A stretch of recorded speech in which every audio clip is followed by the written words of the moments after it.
नमस्कार। स्वागत है आप सभी का मेरे YouTube चैनल में। तो दोस्तों, आज हम पढ़ेंगे रविंद्रनाथ टैगोर की लिखी कहानी अंतिम प्यार पार्ट 2।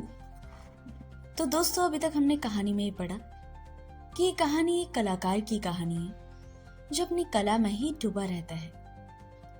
चित्रकार होने के नाते वो जीवन की सच्चाइयों को रंगों में उकेरना चाहता है, लेकिन उसका ये शौक उसका जुनून बन जाता है। एक दिन उसे एक प्रदर्शनी के लिए एक अलग सा चित्र बनाना था जो कि हर देखने वाले को अपनी ओर से नजर ही ना हटाने देती। वो बार बार चित्र बनाता और उसको फाड़ कर फेंक देता। कहानी का नायक नरेंद्र एक ऐसा चित्रकार है जो अपनी कला के लिए किसी भी हद तक जा सकता है। उसके लिए कला केवल मनोरंजन नहीं बल्कि जीवन की चरम अभिव्यक्ति है। तो चलिए शुरुआत करते हैं आज की कहानी। इससे पूर्व किसी चित्र के लिए उसे विचार प्राप्ति में देर न लगी, परंतु इस बार किसी तरह भी उसे कोई बात न सूझी। जो जो दिन व्यतीत होते जाते वह निराश होता जाता था। केवल यही क्यों, कई बार तो उसने चुंचलाकर सिर के बाल नोच लिए। वह अपने आप को गालियां देता, पृथ्वी पर पेट के बल पड़कर बच्चों की तरह रोया भी, परंतु सब व्यर्थ। प्रातःकाल नरेंद्र मौन बैठा था कि मनमोहन बाबू के द्वारपाल ने आकर उसे एक पत्र दिया। उसने उसे खोलकर देखा। प्रोफेसर साहब ने उसमें लिखा था, प्रिय नरेंद्र, प्रदर्शनी होने में अभी अधिक दिन शेष नहीं है। एक सप्ताह के अंदर यदि चित्र न आया तो ठीक नहीं। लिखना तुम्हारी क्या प्रगति हुई है और तुम्हारा चित्र कितना बन गया है। योगेश बाबू ने चित्र चित्रित कर दिया। मैंने देखा है, सुंदर सुंदर है, परंतु मुझे तुझ में और भी अच्छे चित्र की आशा है। तुमसे अधिक प्रिय मुझे और कोई नहीं। आशीर्वाद देता हूँ तुम अपने गुरु की लाज रख सको। इसका ध्यान रखना, इस प्रदर्शनी में यदि तुम्हारा चित्र अच्छा रहा तो तुम्हारी ख्याति में कोई बाधा न रहेगी। तुम्हारा परिश्रम सफल हो, यही कामना है। मनमोहन। पत्र पढ़कर नरेंद्र को और भी व्याकुल हुआ। केवल एक सप्ताह शेष है और अभी तक उसके मस्तिष्क में चित्र के विषय में कोई विचार ही नहीं आया। खेद है, अब वह क्या करेगा। उसे अपने आत्मबल पर बहुत विश्वास था, पर उस समय वह विश्वास भी जाता रहा। इसी तुच्छ शक्ति पर वह 10 व्यक्तियों में सिर उठाए फिरता रहा। उसने सोचा था अमर कलाकार बन जाऊंगा, परंतु वाह रे दुर्भाग्य। अपनी अयोग्यता पर नरेंद्र की आंखों में आंसू भर आए। रोग की रात जैसे आंखों में निकल जाती है, उसकी वह रात वैसे ही समाप्त हुई। नरेंद्र को इसका तनिक भी पता न हुआ। उधर वह कई दिनों से चित्रशाला में ही सोया था। नरेंद्र के मुख पर जागरण के चिन्ह थे। उसकी पत्नी दौड़ी दौड़ी आई और शीघ्रता से उसका हाथ पकड़कर बोली, अजी बच्चे को क्या हो गया है, आकर देखो तो। नरेंद्र ने पूछा, क्या हुआ। पत्नी लीला हफ्ते हुए बोली, शायद हैजा हुआ है। इस प्रकार खड़े ना रहो, बच्चा बिल्कुल अचेत पड़ा है। बहुत ही अनमने मन से नरेंद्र शयन कक्ष में प्रविष्ट हुआ। बच्चा बिस्तर से लगा पड़ा था। पलंग के चारों ओर उसे भयानक रोग के चिन्ह दृष्टिगोचर हो रहे थे। लाल रंग की 2 घड़ी में ही पीला हो गया था। सहसा देखने से यदि ज्ञात होता जैसे बच्चा जीवित नहीं है। केवल उसके वक्ष में समीप कोई वस्तु धक धक कर रही थी और इस क्रिया से ही मनुष्य के कुछ चिन्ह दृष्टिगोचर होते थे। वह बच्चे की सिरहाने सिर झुकाकर खड़ा हो गया। लीला ने कहा, इस तरह खड़े ना रहो, जाओ। अरे आप जाइए, डॉक्टर को बुला कर लाइए। मां की आवाज सुनकर बच्चे ने आंखें मली। भरोई हुई आवाज में बोला, मां, ओ मां। मेरे लाल, मेरी पूंजी क्या कर रहा है? कहते कहते लीला ने दोनों हाथों से बच्चे को अपनी गोद में चिपटा लिया। मां के वक्ष पर सिर रखकर बच्चा फिर पड़ा रहा। नरेंद्र ने नेत्र सजल हो गए। वह बच्चों की ओर देखता रहा। लीला ने उपला भयमय स्वर में कहा, अभी तक डॉक्टर को बुलाने नहीं गए? क्या हो गया है आपको? नरेंद्र ने तभी आवाज में कहा, डॉक्टर। पति की आवाज का अस्वाभाविक स्वर सुनकर लीला ने चकित होते हुए कहा, क्या? कुछ नहीं, जाओ डॉक्टर को बुला कर लाओ। अभी जाता हूं, अभी जा रहा हूं। नरेंद्र घर से बाहर निकला। घर का द्वार बंद हुआ।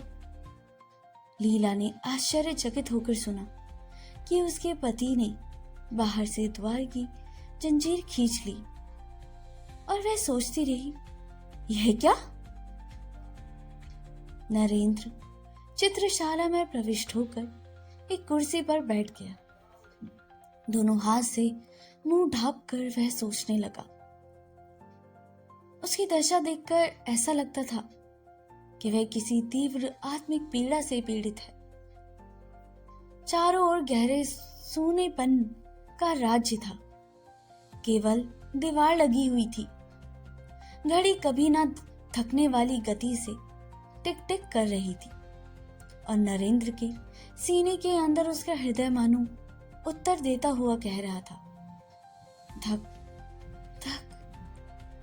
संभवतः उसके भयानक संकल्पों से परिचित होकर घड़ी और उसका हृदय परस्पर कानाफूसी कर रही थी। सहसा नरेंद्र उठ खड़ा हुआ। संज्ञानहीन अवस्था में कहने लगा, क्या करूं? ऐसा आदर्श फिर ना मिलेगा। परंतु वह तो मेरा पुत्र है। वह कहते कहते रुक गया। मौन होकर सोचने लगा। सहसा मकान के अंदर से सनसनाते हुए बाण की भांति हाय हाय की हृदय भेदक आवाज उसके कानों में पहुंची। मेरे लाल, तू कहां गया? तू कहां गया बेटा? जिस प्रकार चिल्ला टूट जाने से कमान सीधी हो जाती है, चिंता और व्याकुलता से नरेंद्र ठीक उसी तरह खड़ा हो गया। उसके मुख पर लाली का चिन्ह तक ना था। फिर कान लगाकर उसने आवाज सुनी और वह समझ गया कि बच्चा चल बसा। मन ही मन में बोला, हे भगवान, तुम साक्षी हो, मेरा कोई अपराध नहीं। इसके बाद वह अपने सिर के बालों को मुट्ठी में लेकर सोचने लगा। जैसे कुछ समय पश्चात ही मनुष्य निद्रा से चौंक उठता है, उसी प्रकार चौंक कर जल्दी जल्दी मेज पर से कागज, तुलिका और रंग आदि लेकर वह कमरे से बाहर निकल गया। शयन कक्ष के सामने खिड़की के समीप आकर वह अचकचा कर खड़ा हो गया। कुछ सुनाई देता है। क्या? नहीं, सब खामोश है।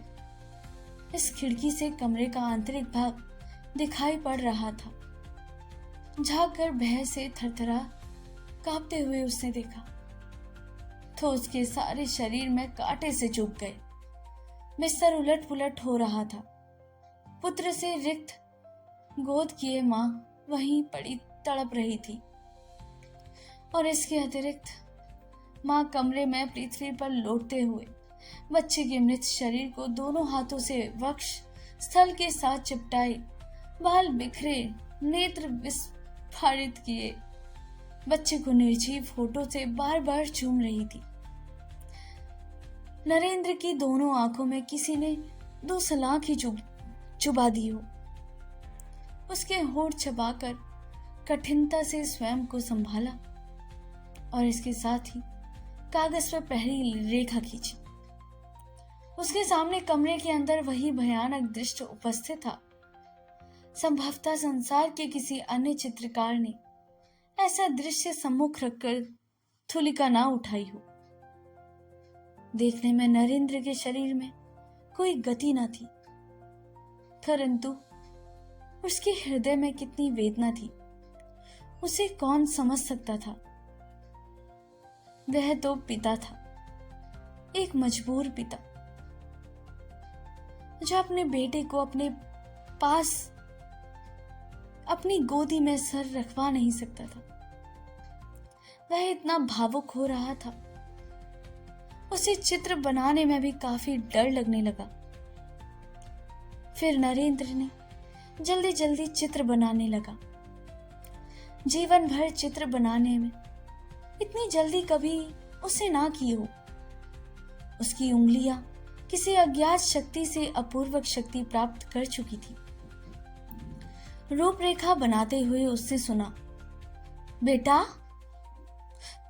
बेटा, ओ बेटा, बातें तो करो, बातें करो, जरा एक बार तुम देख तो लो बेटा, तुम्हारी माँ तुम्हारे सामने खड़ी है। मेरे लाल, आंखें खोल, एक बार अपनी माँ को गले लगा, अपनी माँ को माँ कहकर तो पुकार। मेरे लाल, एक बार तो तुम देख लो।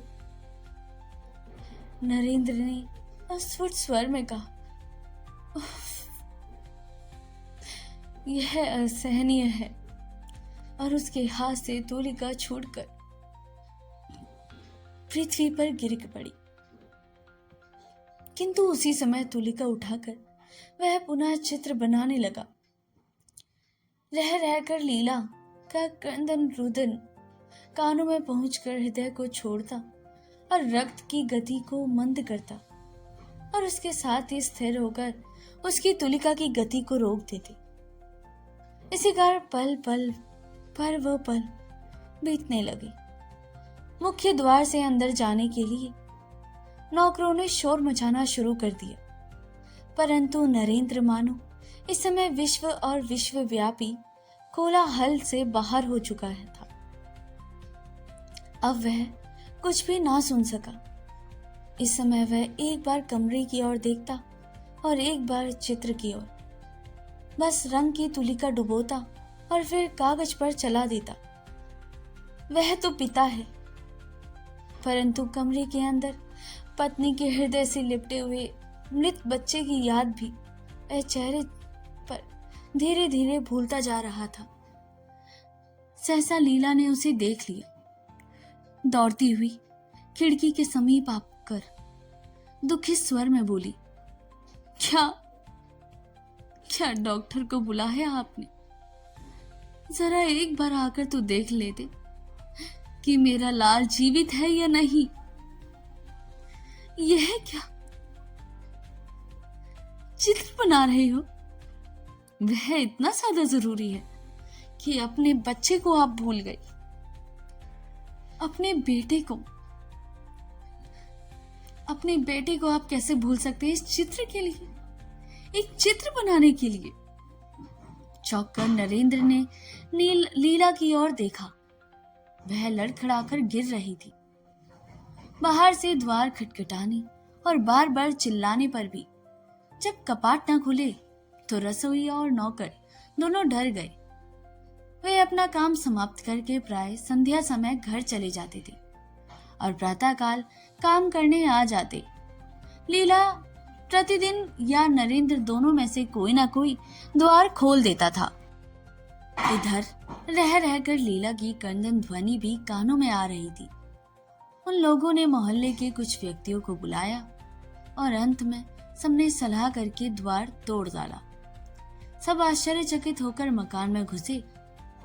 जीने से चढ़कर देखा कि दीवार का सहारा लिए दोनों हाथ जांघाओं पर रखे नरेंद्र सिर नीचा किए हुए बैठा था। उनके पैरों की आहट से नरेंद्र ने चौंक कर मुंह उठाया।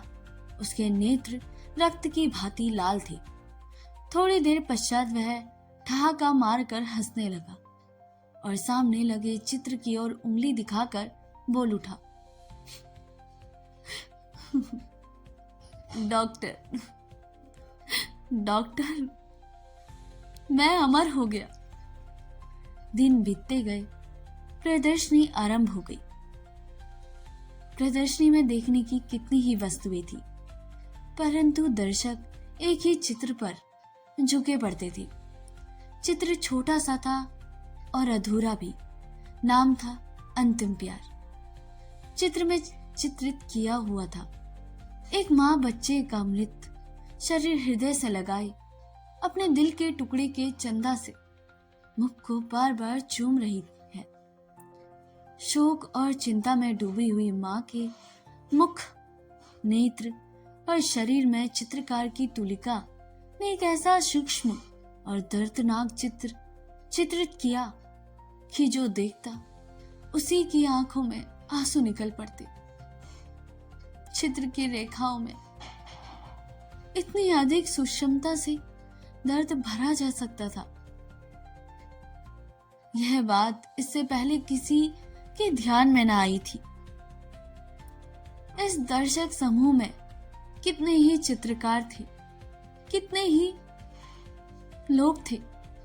उनमें से एक ने कहा, देखिए योगेश बाबू, आप क्या कहते हैं? योगेश बाबू उस समय मौन धारण किए चित्र की ओर देख रहे थे। सहसा प्रश्न सुनकर एक आंख बंद कर बोले, यदि मुझे पहले से ज्ञात होता तो मैं नरेंद्र को अपना गुरु बनाता।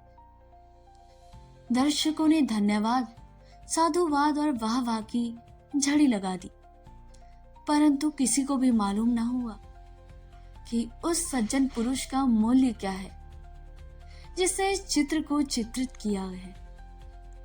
किस प्रकार चित्रकार ने स्वयं को धूलि में मिलाकर रक्त से इस चित्र को रंगा है, उसकी यह दशा किसी को भी ज्ञात ना हो। तो दोस्तों, यह कहानी यहीं पर समाप्त होती है। रविंद्रनाथ टैगोर की कहानी अंतिम प्यार एक कलाकार के जुनून और उसकी संवेदनाओं के बीच के द्वंद्व को दर्शाती है। कहानी का नायक नरेंद्र एक ऐसा चित्रकार है जो अपनी कला के लिए किसी भी हद तक जा सकता है। उसके लिए कला केवल मनोरंजन नहीं, बल्कि जीवन की चरम अभिव्यक्ति भी है। कहानी में सबसे विवादास्पद मोड़ तब आता है जब नरेंद्र का बेटा है जिसे मर जाता है। डॉक्टर को बुलाने के बजाय नरेंद्र खिड़की के पास खड़ा होकर अपनी पत्नी के दुख और बिखरे हुए शरीर को निहारता है। वह अपनी पत्नी के चेहरे पर आए उस गहरे दर्द और शोक को अपने कैनवास पर उतारने में खो जाता है। वह इस अंतिम दुखद दृश्य को अपनी चित्रकारी में कैद करना चाहता है, जिसे उसने अंतिम प्यार या अंतिम अभिव्यक्ति के रूप में देखा। बाद में उस चित्र को देखकर लोग दंग रह जाते हैं। अन्य चित्रकार उसे अपना गुरु मानने लगते हैं, क्योंकि इस तस्वीर में दर्द इतनी सूक्ष्मता से उकेरा गया कि देखने वालों की आंखों में भी आंसू आने लगे। ये कहानी एक कलाकार की उस क्रूरता और महानता को भी दिखाती है, जहां वह अपनी कला की पूर्णता के लिए अपने सबसे निजी रिश्तों और मानवीय संवेदनाओं को भी दांव लगा देता है। यह इस कहानी को सुने और अनुभव करे कि कैसे अंतिम प्यार प्रेम के सबसे गहरे और शुद्ध स्वरूप को हमारे सामने लाती है। यह कहानी आपके हृदय को छू जाएगी। और कहानी के केंद्र में एक चित्र है जिसमें एक माँ की चिंता, दुख और दर्द को भी सूक्ष्मता से चित्रित किया गया है। यह चित्र इतना जीवंत है कि उसे देखकर किसी की आंखों में भी आंसू आ सकते हैं। योगेश बाबू, जो एक खुद चित्रकार है, जब नरेंद्र के इस चित्र को देखते हैं तो वो भी दंग रह जाते हैं और वे कहते हैं कि यदि उन्हें पहले पता होता तो वे नरेंद्र को अपना गुरु बना लेते। अंतिम प्यार का मतलब सिर्फ एक स्त्री पुरुष का प्रेम नहीं, बल्कि कला के प्रति अंतिम समर्पण और जीवन के दुखों को कला के माध्यम से स्वीकार करना है। यह कहानी दिखाती है कि सच्चा प्रेम और दर्द कलाकार की रचना को अमर बना देते हैं। यह कहानी टैगोर के अन्य कृतियों की तरह मानवीय मनोविज्ञानिक गहरी समझ पर आधारित होती है, जहां कला ही भावनाओं का सबसे शुद्ध रूप है। एक साधारण दृश्य को जो एक कलाकार चित्रकार होता है, वह अपनी भावनाओं को उसकी तालुका पर जल्दी उतार लेता है। केवल रंग से नहीं, बल्कि उसमें वह अपनी भावनाएं भी देता है, अपनी भावनाओं को उसमें जिक्र करता है, उसको उकेरता है। तो दोस्तों, अगर आपको ये कहानी पसंद आई हो तो इसे लाइक, सब्सक्राइब और शेयर करना बिल्कुल ना भूलिएगा। मिलते हैं अगली कहानी में, तब तक के लिए धन्यवाद।